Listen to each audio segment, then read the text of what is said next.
In this lecture, we'll be studying about the halting problem. So in the previous lectures, we have studied about undecidability, and we have also understood what is undecidability. And now we will be taking an example of undecidability, which is the halting problem. Alright, so first let's see what is this halting problem. So the halting problem says, given a program, will it halt? So it is a question which asks that if we are given a particular program, then can you make sure that this program will halt or not? And what do we mean by halting? Halting means that the program will either accept and halt or reject and halt, and it will never go into a loop. So that is what we mean by halting. So can you have an algorithm that will tell you that a given program will either halt or not? Now, if you put it in terms of Turing machine, this is how you can ask the question. Given a Turing machine, will it halt when run on some particular given input string? So if you have a Turing machine and if you give some particular input string to this Turing machine, will it halt or not? Now, if you think of any particular problem, we can say that by looking at the Turing machine or by looking at the program and the particular input that you give to the program or the Turing machine, you can say that yes, this will halt or this will not halt by the nature of it. But in a generalized way, will we be able to design a Turing machine or an algorithm which will take any program and tell us whether that program will halt or not? So the answer to this is that no, we cannot design it. We cannot design a generalized algorithm into which if we pass a program and then the algorithm tells us that this program will either halt or not. It is only possible to run the program with a particular input and then just see for ourselves whether it will halt or not. We cannot design something generalized. Now let us look at a similar question like this. So here I can reframe this question in this way.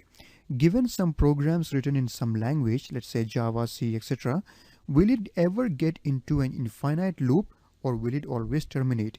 So if you have written some program in any language of your choice like Java or C, can you find out whether that program will go into an infinite loop or will it always terminate? So infinite loop means it will go into the looping state and terminate means it will halt.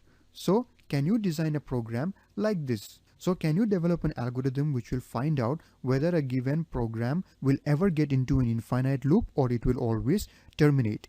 Now, if you remember, in the very first lecture of this lecture series, I took this example when I was giving you the introduction to theory of computation. And I said that we cannot design a machine that will not allow the code to go into an infinite loop. Now, let's just take a glimpse of that lecture. So this was a lecture and I asked that, can we design a machine that accepts all valid Java codes and never goes into an infinite loop?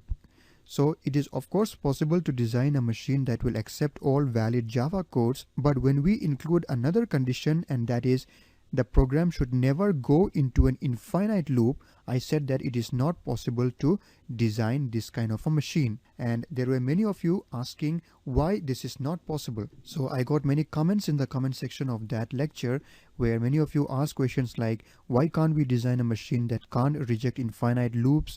Or can you explain why it is not possible to develop a machine that does not allow infinite loop? And why can't we design something which doesn't allow our code to go into infinite loops? And yeah, all these infinite loops questions were there, but I did not give you the answer to that question in that lecture.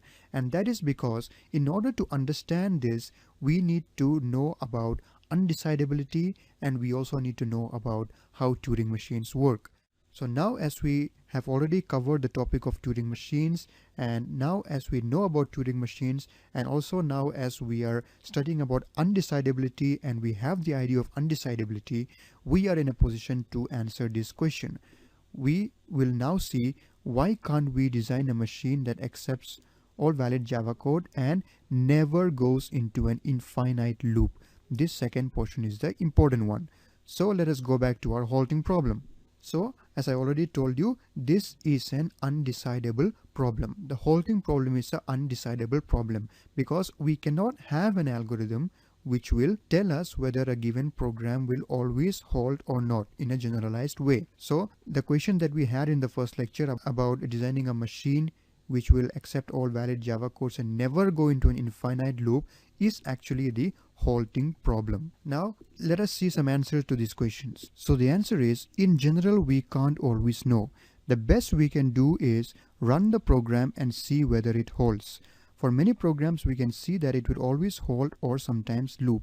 So in a generalized way we cannot know.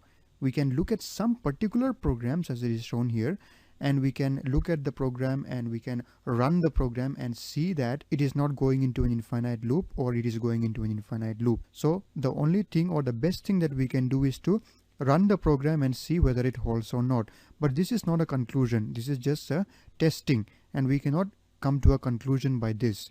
So in general we cannot know this. For many programs we can see that it will always hold or sometimes loop, but for programs in general the question is undecidable.